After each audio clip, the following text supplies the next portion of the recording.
मजबूरी, ये मौसम और ये दूरी। कहानी की शुरुआत में हम इस ड्रामे की फीमेल लीड को देखते हैं जिसका नाम शाओ शाओ है। वैसे तो इस लड़की की उम्र 27 साल है, पर अब अचानक से इसकी उम्र 17 साल हो गई। कैसे हुई, क्यों हुई, आगे देखते हैं ना। प्रेजेंट टाइम में हम देखते हैं कि शाओ शाओ की लाइफ उथल पुथल है। 9 से 5 वाली लाइफ चल रही है। टाइम निकाल पाना काफ़ी मुश्किल है। शाओ शाओ और उसकी फ्रेंड स्कूल रियूनियन के बारे में बात कर रहे हैं। ये दोनों डिसाइड नहीं कर पा रहे कि कौन सा ड्रेस पहनना चाहिए। शाओ शाओ कहने लगती है कि ये तो अच्छी बात है कि शुयांग घर लौट आया है, पर उसे पार्टी शार्टी देने की क्या जरूरत है। फ्रेंड कहती है कि हाँ, पर बहुत टाइम हो गया, हम अपने क्लासमेट से नहीं मिले, ये अच्छा मौका है उनसे मिलने का। तो फिर चलते हैं ना। शाओ शाओ तुम भी ना, मैं तो सब कुछ जानती हूँ। स्कूल टाइम पे कौन कैमरा लेके शुयांग के पीछे भिड़ा करती थी? तुम चोरी छुपके से उसकी फोटोज और वीडियोस बनाया करती थी ना। अपने आप को धोखा मत दो, अभी भी वक्त है, समझ जाओ। उसके बाद होता ये है कि जब शाओ शाओ घर वापस आती है तो वो उस कैमरा को प्यार से देखने लगती है। और देखे भी क्यों ना, इसी कैमरे में शुयांग की यादें जो स्टोर हुई पड़ी हैं। मतलब साफ है, हैंडसम बॉय शुयांग इसका क्रश हुआ करता था। पर अफसोस की बात यह है कि तब इनकी लव स्टोरी पूरी तो बहुत दूर की बात है, आगे भी नहीं बढ़ पाई थी। शायद पहले आप के चक्कर में ये दोनों कवारी रह गए। खैर आगे देखते हैं। आज शुयांग की बर्थडे पार्टी होने जा रही है। सभी क्लासमेट्स इनवाइटेड हैं। शाओ शाओ भी यहाँ पे पहुँच गई। हाय हाय, इसकी फूटी किस्मत, इसने वही ड्रेस पहना है जो यहाँ की वेट्रेस ने भी पहन रखा है। सब के सब यही समझ रहे हैं कि ये लड़की भी वेट्रेस है। इससे पहले कि कोई और देख ले, इसे जल्दी से अपना ड्रेस चेंज करना पड़ेगा। फिर क्या, वो चेंजिंग रूम में चली जाती है। वहाँ पे मौजूद कुछ लड़कियाँ कहने लगती हैं कि आज रात काफ़ी लड़कियों के दिल टूटने वाले हैं, क्योंकि मिंगशू शुयांग की ऑफिशियल गर्लफ्रेंड जो बनने वाली है। ये बात सुनते ही शाओ शाओ का दिल टूट सा गया है। अब यहाँ पे रुकने का कोई फायदा ही नहीं, वापस जाना होगा। शाओ शाओ अपनी फ्रेंड को कॉल करके उससे कहती है कि प्लीज तुम मेरा वो गिफ्ट जो टेबल पे रखा है उसे वापस ले आओ। इसकी फ्रेंड वहाँ पे जाती तो है, पर उसे वो गिफ्ट बैग नहीं मिलता। ये तो अच्छा नहीं हुआ, अब तो शाओ शाओ को ही वहाँ पे जाना होगा। नहीं गई तो सारा भांडा फूट जाएगा। वो ऊपर जाती है और चोरी छुपके से गिफ्ट बैग उठा के वहाँ से फरार होने की कोशिश करने लगती है। अरे नहीं, लू चैन ने इसे देख लिया। वो कहता है कि ओए चोरनी, जरा रुक तो सही, इतनी जल्दी भी क्या है। शाओ शाओ तो फंस गई। अब इसे अपना मुखड़ा दिखाना ही पड़ेगा। जब ये पीछे मुड़ के देखती है तो सभी इसे पहचान लेते हैं। शाओ शाओ की नजर शुयांग पे पड़ती है। दोनों एक दूसरे को हेलो हाय बोलते हैं। शैतान लू चैन शाओ शाओ से कहने लगता है कि देखूं तो सही कि आखिर इस बैग में है क्या। अरे वाह, ये तो वही कैमरा है ना जो तुम स्कूल टाइम में लेके फिरती थी। इससे पहले कि लू चैन कैमरा ऑन करके देखे, शाओ शाओ को इसे रोकना होगा। वो यही करने लगती है, पर अफसोस स्लिप होके नीचे गिर पड़ती है। गिरी तो गिरी, पर अजीब बात ये हुई कि ये लड़की 10 साल पीछे चली आई। बोले तो back to the past. Shao Shao सोचने लगती है कि ये मैं कहाँ पे आ टपकी, क्या मैं कोई सपना देख रही हूँ? हाय हाय, सपने में भी स्कूल आना जरूरी था। यहाँ की यादें कुछ अच्छी नहीं गुजरी। तभी मॉनिटर शुयांग इसके पास आता है और वो शाओ शाओ से वीडियो कैसेट लेके उससे कहता है कि मैं जाके ये देख आता हूँ। जब ये बंदा जाने लगता है तो शाओ शाओ उसे फॉलो करने लगती है। चलो कोई बात नहीं, सपना ही तो है, मैं कुछ भी कर सकती हूँ। शायद फिर कभी मौका ना मिल पाए। ये रोमांटिक नज़ारा देखने के बाद सभी क्लासमेट्स हैरान से हो गए हैं। अरे नहीं, टीचर ने देख लिया, अब इनकी खैर नहीं। शाओ सोचती है कि बहुत हुआ, अब मुझे नींद से उठना होगा। आइडिया, खिड़की से जंप मार देती हूँ, मैं खुद ब खुद नींद से उठ पड़ूंगी। शुक्र है कि फर्स्ट फ्लोर से कूदी, वरना इसकी आंख ऊपर जाकर खुलती। खैर, जो हुआ सो हुआ, टेंशन की कोई बात नहीं, इसे मामूली सी चोटें आई हैं। अब जाके इस लड़की को एहसास होने लगा है कि ये कोई सपना नहीं बल्कि हकीकत है। मॉनिटर शू यांग उसे देखने आता है और कहने लगता है कि बहुत टाइम गुजार लिया, चलो वापस क्लास में। ये बात सुनते ही वो कहने लगती है कि ओए बाबा, मेरी टांग में तो बहुत दर्द होने लगा है, मैं चल भी नहीं पा रही, कहीं मैं अपाहिज तो नहीं हो गई, अब मेरा क्या होगा। वो कहता है कि अच्छा बाबा ठीक है, पड़ी रहो यहाँ पे, पर ये तो बताओ कि तुमने कॉरिडोर में वो अजीब सी हरकत क्यों की थी, मुझे उसका जवाब चाहिए।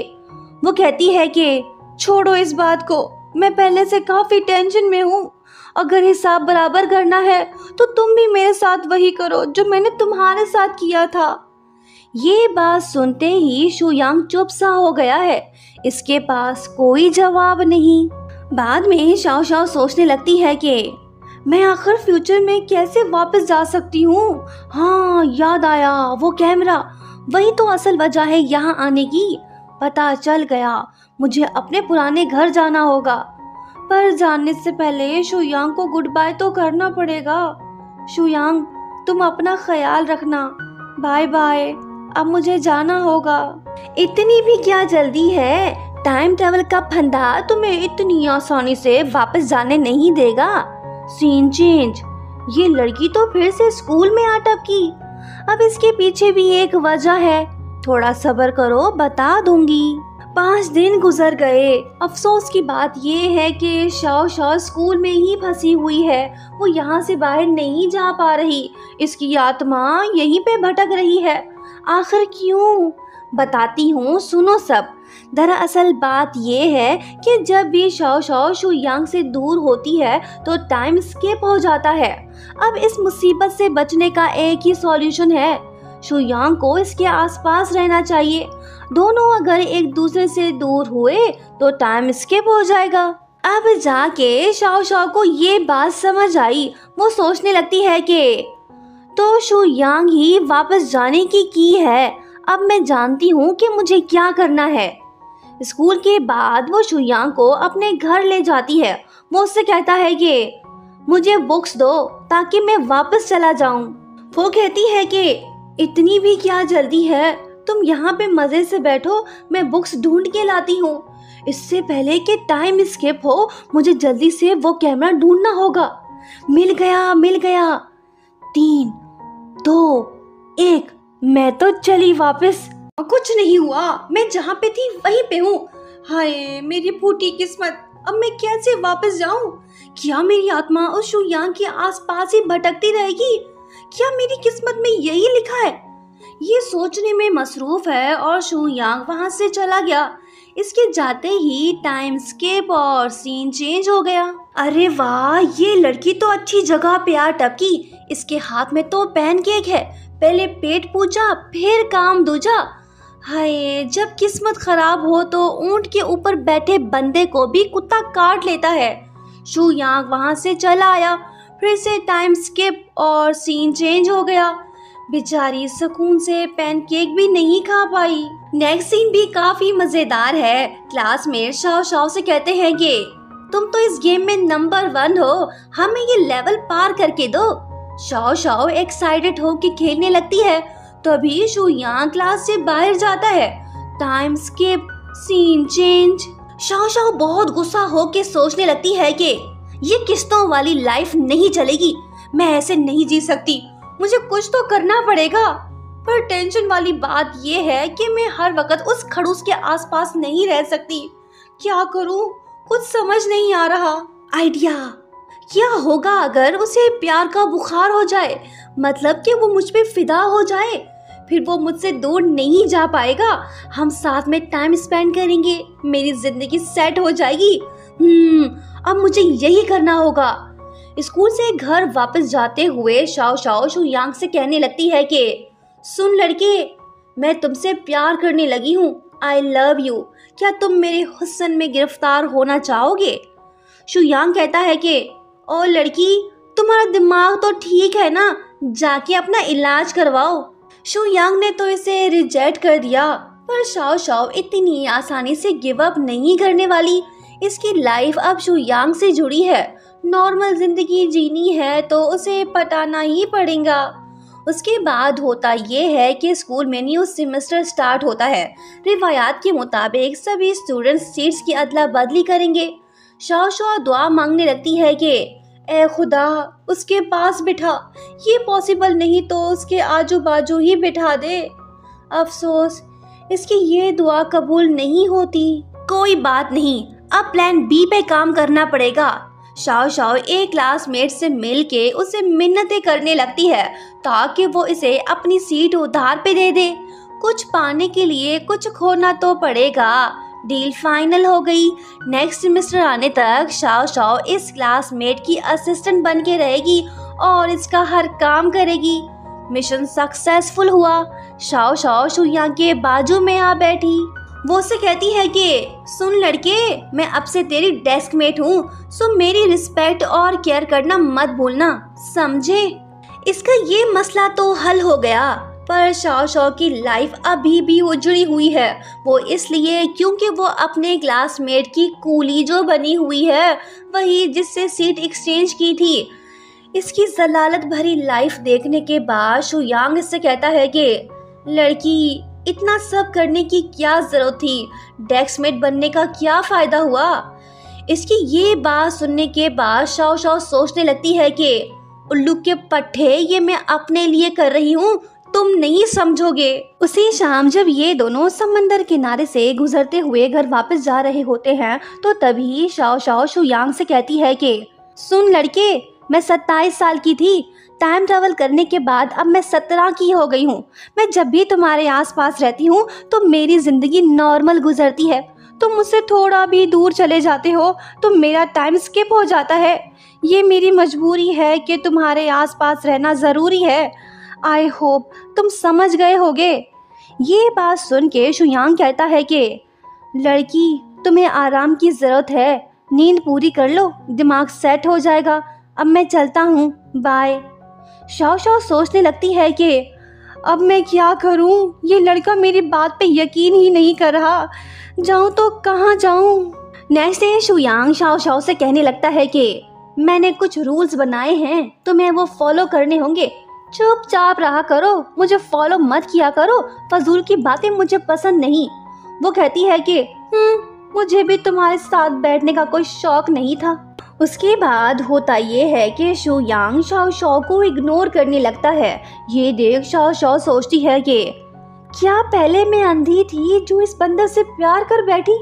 कितना रूड इंसान है ये। दूसरी तरफ हम देखते हैं कि शुयांग के शोल्डर में तो चोट लगी हुई है। ये काफ़ी डिप्रेस नज़र आ रहा है। ज़रूर इसके पीछे कोई दुख भरी कहानी होगी। असल बात क्या है? थोड़ा सब्र करो, जल्दी ही पता चल जाएगा। उसी शाम शुयांग शाओ शाओ से कहता है कि तुम मेरा वेट मत किया करो, मुझे देर हो जाएगी, तुम घर चली जाओ।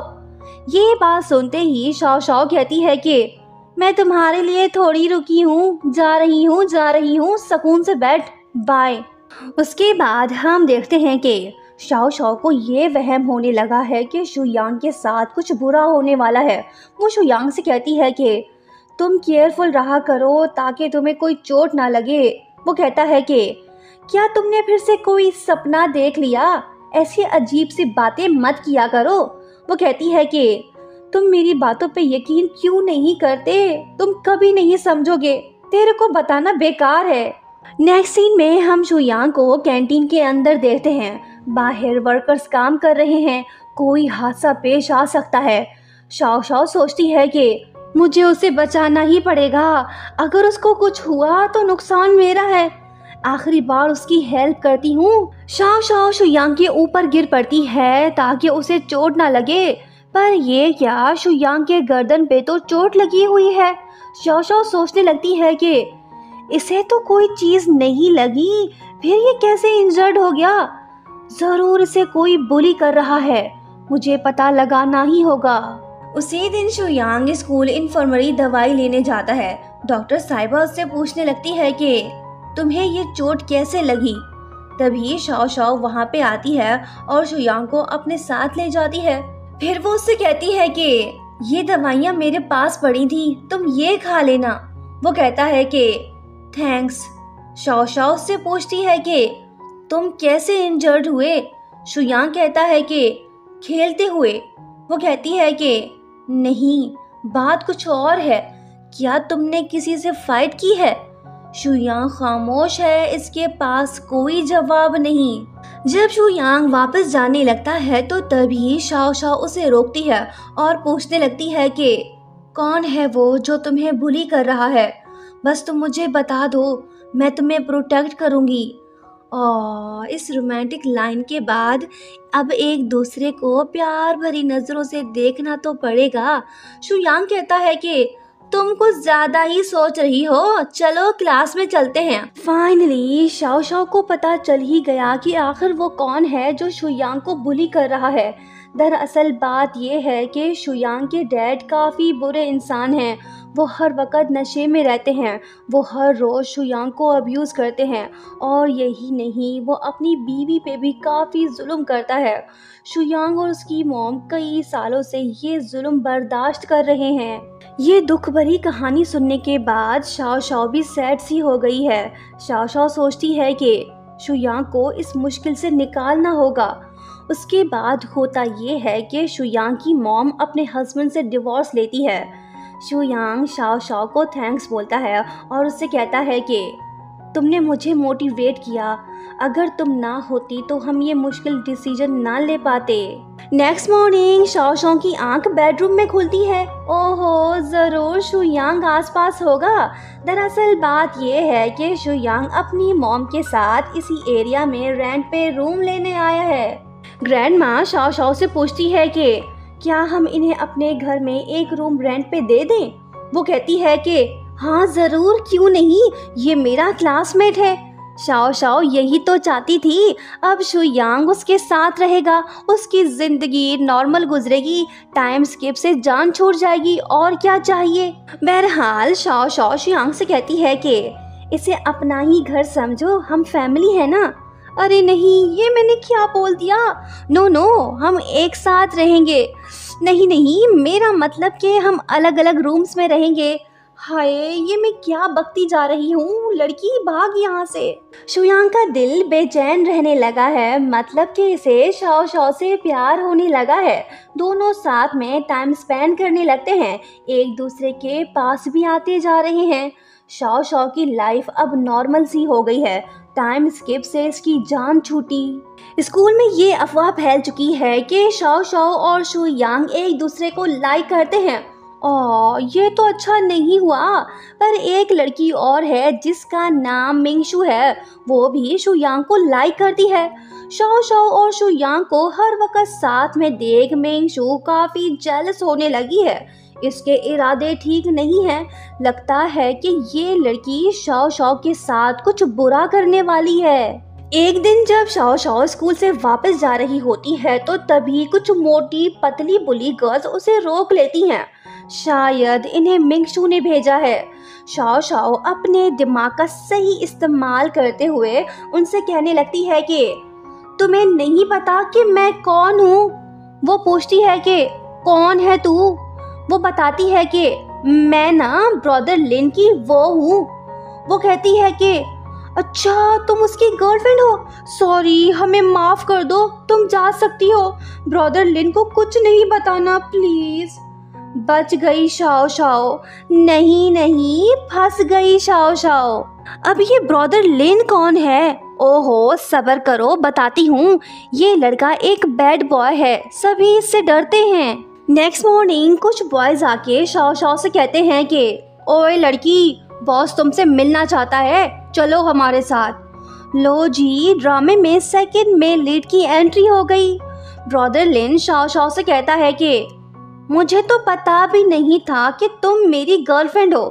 वो कहती है कि अब छोड़ो ना भाई, मैंने गलती से बोल दिया होगा, माफ कर दो।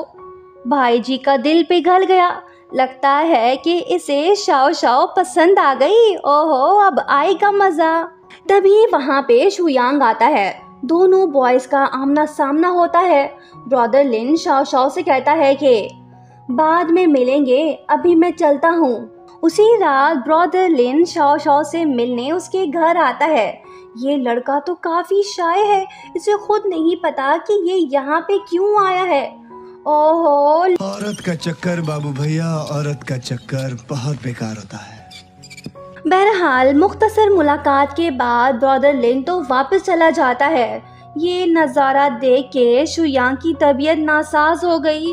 ये तो खतरनाक बीमारी का शिकार हो गया जिसका नाम जेलसी है। खैर, आगे बढ़ते हैं। लड़की एक, लड़के दो, कौन जीतेगा ये इश्क की बाजी? वही जीतेगा जिससे लड़की होगी राजी।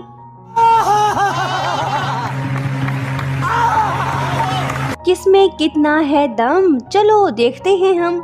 फिलहाल इन दोनों में से कोई भी हार मानने को तैयार ही नहीं। ब्रदर लिन शाओ शाओ से कहता है कि मुझे डेटिंग शेटिंग का कोई एक्सपीरियंस नहीं, मैं एक लड़की के साथ डेट पे जाना चाहता हूँ। तुम प्लीज इस वीकेंड मेरे साथ चलो ताकि मुझे कुछ एक्सपीरियंस हो जाए। शाओ शाओ मान जाती है। शुयांग दूर से ये सब देख रहा है। इसका खून तो जलता जा रहा है। संडे को ब्रदर लिन और शाओ शाओ अम्यूजमेंट पार्क जाते हैं। दोनों काफी खुश दिखाई दे रहे हैं, पर ये क्या, शुयांग भी यहाँ पे आ पहुँचा है। जब शाओ शाओ शुयांग से बात करने की कोशिश करती है तो वो गुस्सा हो के वहाँ से चला जाता है। आज 4 जून है, शुयांग का बर्थडे है। शाओ शाओ को ये बात पता है। जब रात को शुयांग अपने रूम में दुखी बैठा होता है तो तभी दरवाज़ा बजता है। Happy birthday to you Shuyang. Shao Shao का ये सरप्राइज शुयांग को काफ़ी पसंद आता है और उसके गिफ्ट्स भी। केक कट करने के बाद वो शुयांग से कहती है कि अब तुम विश मांगो। अब इसने क्या विश मांगी होगी, अंदाज़ा लगाना मुश्किल नहीं है। उसके बाद हम देखते हैं कि शाओ शाओ की पर्सनल डायरी गुम हो गई है, वो उसे नहीं मिल रही। दूसरी तरफ क्लासमेट्स के हाथ शाओ शाओ की डायरी लग चुकी है। डायरी में शाओ शाओ ने टाइम ट्रेवल के बारे में काफ़ी कुछ लिख रखा है। जब ये बातें क्लासमेट्स पढ़ते हैं तो वो शाओ शाओ का खूब मजाक उड़ाने लगते हैं। शुयांग गुस्सा हो के उनसे कहने लगता है कि बेशर्मो, कम से कम दूसरों की प्राइवेसी का तो ख्याल रखो, अब दफा हो जाओ। उसके बाद होता ये है कि सभी स्टूडेंट शाओ शाओ को टाइम ट्रैवलर गर्ल कह के पुकारने लगते हैं और उसका खूब मजाक उड़ाते हैं। ये बात ब्रदर लिन को पसंद नहीं आती। वो एक दो स्टूडेंट्स की खूब मार पिटाई करता है। शाओ शाओ और ब्रदर लिन को डीन साहब से खूब डांट पड़ती है। बाद में ब्रदर लिन शाओ शाओ से पूछता है कि क्या तुम शुयांग को लाइक करती हो?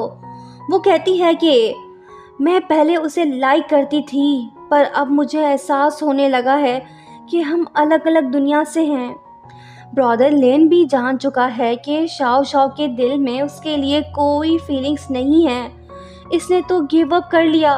बेचारे का दिल तो टूट गया। शुयांग ये सब देख लेता है। वो शाओ शाओ को अपने साथ ले जाता है और उससे कहता है कि मुझे टाइम ट्रैवल पे यकीन तो नहीं है, पर अब मैं यकीन करना चाहता हूँ। ये बात सुन के शाओ शाओ थोड़ी हैरान होती है। शुयांग उससे पूछता है कि क्या तुमने वापस जाने की कोशिश नहीं की? वो कहती है कि मैंने बहुत कोशिश की पर कामयाब नहीं हो पाई। मुझे नहीं पता कि मैं कैसे अपनी दुनिया में वापस जाऊं। वो कहता है कि फिक्र मत करो, वापस जाने का कोई ना कोई तो रास्ता होगा, हमें बस उसे ढूंढना है। दोनों इसी काम पे लग जाते हैं। शुयांग भले खुश दिखाई दे रहा है, पर सच तो ये है कि वो अंदर से काफ़ी दुखी फील कर रहा है। मतलब कि ये बंदा दिल पे पत्थर रख के शाओ शाओ की हेल्प कर रहा है। खैर, काफ़ी दिमाग खर्च करने के बाद शुयांग को पता चल ही गया कि शाओ शाओ कैसे वापस जा सकती है। वो शाओ शाओ से कहता है कि तुमने पहले दिन ये कैसेट मुझे दिया था, आई थिंक कि यही वापस जाने की है, तुम इसे कैमरा में डाल के देखो। ये बात सुनते ही शाओ शाओ तो दुखी हो गई है। ये लड़की वापस नहीं जाना चाहती। अपने प्यार से दूर होना इतना भी आसान नहीं है। वो शुयांग से कहती है कि मैं अभी रेडी नहीं हूँ, मैं कुछ दिन यहाँ पे रहना चाहती हूँ। शुयांग कहता है कि ठीक है, जो तुम्हें सही लगे। नेक्स्ट मॉर्निंग कुछ बुरा होता है। शाओ शाओ के नाक से खून बहने लगता है। शुयांग उसे आराम करने को बोलता है। शाओ शाओ से कहती है कि शुयांग, सच तो ये है कि मैं अब इस दुनिया से वापस नहीं जाना चाहती। मेरी पूरी फैमिली यहाँ पे है और तुम भी मेरे साथ हो, इससे ज़्यादा खुशकिस्मती और क्या होगी। वो कहता है कि लड़की, रोमांटिक बातें बाद में करना, पहले तुम आराम कर लो। नेक्स्ट मॉर्निंग हम देखते हैं कि क्लास का माहौल नच बलिए वाला हो गया है। सभी नाचने गाने में मसरूफ़ हैं। शाओ शाओ भी इन बेहतरीन पलों को खूब एंजॉय कर रही है। क्या पता फिर कभी मौका ना मिल पाए। अरे नहीं, शाओ शाओ की तबीयत तो फिर से बिगड़ गई। ये तो बेहोश होके गिर पड़ी। डॉक्टरों को इसकी बीमारी समझ नहीं आ रही। शुयांग परेशान सा हो गया है। वो सोचने लगता है कि शाओ शाओ को उसकी दुनिया में वापस भेजना ही पड़ेगा। अगर वो नहीं गई तो उसकी ज़िंदगी खतरे में पड़ जाएगी। नेक्स्ट मॉर्निंग ये दोनों सनशाइन देखने जाते हैं। अरे नहीं, शाओ शाओ के नाक से फिर से खून निकल आया। शुयांग उससे कहता है कि तुम्हारी तबीयत दिन ब दिन खराब होती जा रही है, तुम इस दुनिया से नहीं हो, तभी ऐसा हो रहा है। वो बैग से कैमरा निकालता है और उसमें कैसेट डालने लगता है। शाओ शाओ इसे रोकने की कोशिश कर रही है, पर अब कुछ नहीं हो सकता। शुयांग इमोशनल होके कहने लगता है कि मैं भी नहीं चाहता कि तुम वापस जाओ, पर तुम्हें जाना पड़ेगा। मैं तुम्हें यहाँ पे मरते हुए नहीं देख सकता। Shao Shao, I love you. काफ़ी इमोशनल सीन है। दोनों बिछड़ गए। शाओ शाओ की आंख प्रेजेंट ज़माने में खुलती है। सब कुछ पहले जैसा हो गया है। शाओ शाओ को लग रहा है कि वो कोई सपना देख रही थी। उसने कोई टाइम ट्रैवल नहीं किया। लेकिन जल्दी इसे पता चल ही जाता है कि वो कोई सपना नहीं बल्कि हकीकत था। फिर क्या, वो शुयांग को तलाश करने लगती है, पर अफसोस वो शुयांग से नहीं मिल पाती। उसका कोई अता पता नहीं। शाओ शाओ से बीच जा पहुंचती है जहाँ पे दोनों बिछड़े थे। पुरानी यादें, साथ में बिताए पल, सब याद आ गया। शाओ शाओ रोने लगती है। तभी वहाँ पे शुयांग आता है और उससे कहता है कि लड़की, मैंने कहा था ना कि मैं तुम्हें ढूंढ लूँगा। इनकी लव स्टोरी हुई complete. Thank you so much for watching. मिलते हैं बहुत जल्द। Bye bye.